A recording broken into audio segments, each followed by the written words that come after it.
मरियम, जानना चाहेंगे इस वक्त ये यूरोप में क्या सिलसिला चल रहा है? मौसमियाती तब्दीलियां तो अपनी जगह पर हैं, लेकिन कुछ लोग कहते थे कि जो एल नीनियो के जो असरात हैं वो 7 साल के साइकिल से गुजरते हैं और फिर दोबारा से आते हैं। लेकिन जो इस वक्त हम गर्मी देख रहे हैं तो वो तो अनप्रेसिडेंटेड है। इससे पहले 1947 में कहीं मेंशन किया जाता है कि इतनी गर्मी देखी थी।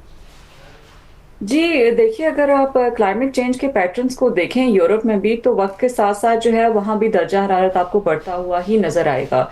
यूरोप में पहली दफा जो है वो इस साल हीट वेव्स नहीं आए हैं। अलबत्ता जो वार्मिंग है, जो रेट है वार्मिंग का यूरोप में, वो आपका 2 डिग्री सेल्सियस से लेके 4 डिग्री सेल्सियस तक है। और 1980 के डेटा से लेके अब तक अगर 2024 के डेटा को देखें डिफरेंट यूरोपियन कंट्रीज को, तो उसमें आपकी ड्राउट लाइक कंडीशंस या दर्जा हरारत बढ़ने के खतरात जो है वो हमेशा से मौजूद थे और एक्सपीरियंस भी यूरोप के मुख्तलिफ इलाकों में किए गए हैं। इस साल जो है वो, चूंकि आप देखें कि एल नीनो का जो इम्पैक्ट जो है वो चूंकि जो प्रेडिक्टेबिलिटी थी, प्रोबेबिलिटी थी जो साइंटिस्ट की तरफ से, वो अप टू 98% थी।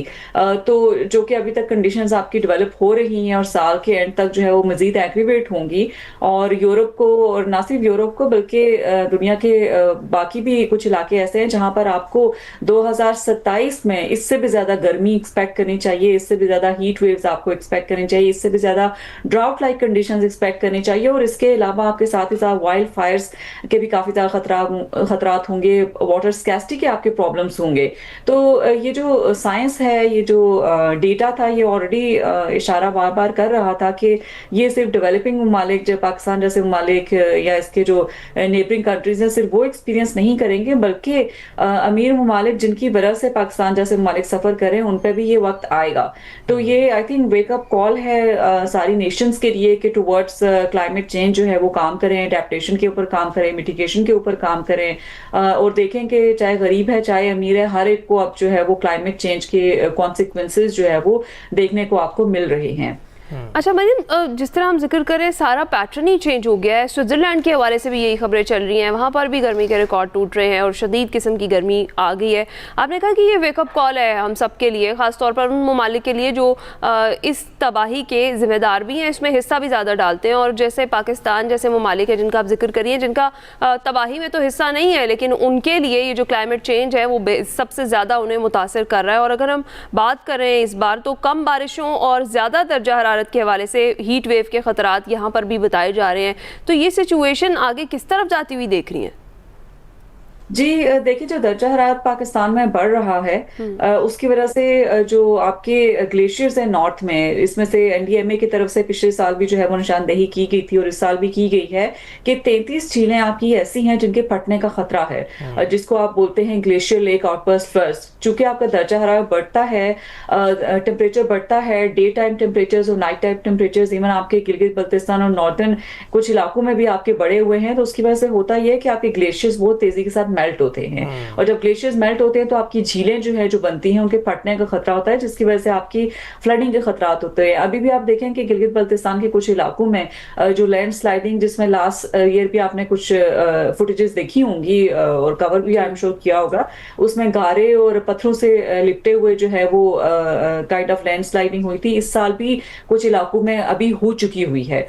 तो इसी तरह आप ये देखें कि एनडीएमए की तरफ से भी फोरकास्ट है कि जो टूरिस्ट हैं वो जगह जगह से आपका पानी काफी ज्यादा जो है वो पहाड़ों के ऊपर से बह के आ रहा है।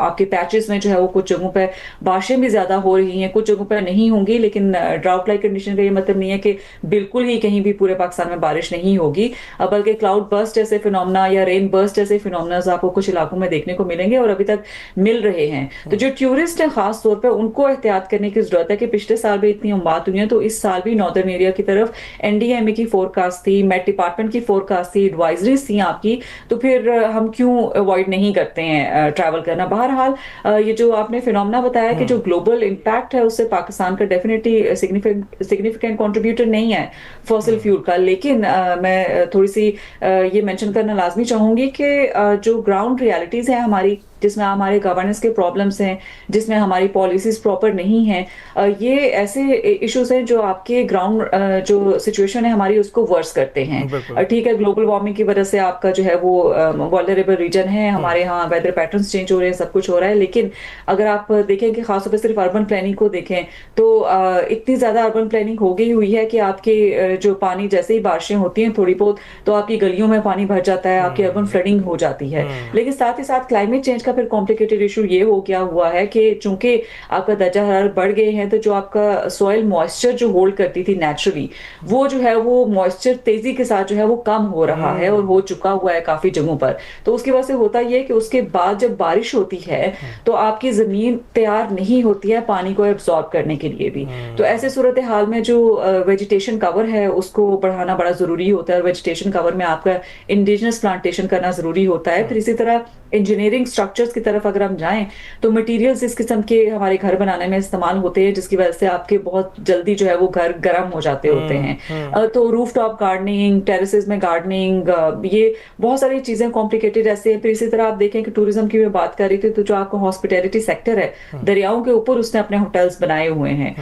हर बार सैलाब आते हैं तो गिरते ही हैं, लेकिन थ्रू आउट द ईयर जब सैलाब नहीं आते हैं तो उसमें जो कचरा करते हैं उसकी वजह से आपकी पोल्यूशन होती है, वाटर पोल्यूशन आपकी होती है, और आपके जो रिवर बेड्स हैं वो भी कमजोर होते हैं जब उसके ऊपर आप कंस्ट्रक्शन करनी शुरू करते हैं। तो जो गवर्नेंस के कुछ चैलेंजेस हैं हमारे डोमेस्टिक लेवल पर, उनको एड्रेस करना बड़ा जरूरी है। उसकी वजह से आपकी जो क्लाइमेट चेंज डिजास्टर्स हैं वो मल्टीफोल्ड हो जाते हैं। बिल्कुल ठीक। अच्छा मरीम, ये भी बताइएगा, ये जो आपने बताया कि सॉइल में जो एब्जॉर्ब करने की सलाहियत होती है पानी को वो कम हो जाती है और उसको इंश्योर करने के लिए आपको वेजिटेशन कवर उसका देना पड़ेगा।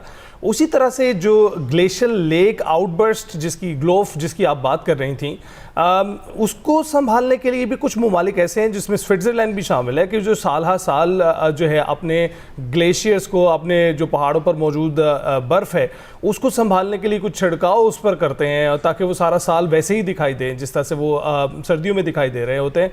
तो ऐसा कुछ इक़दाम यहाँ किए जा सकते हैं क्योंकि हमारे पहाड़ी सिलसिले तो बहुत बुलंदो बाला हैं और उन पर ये मैनेज करना शायद ज़्यादा आसान होगा।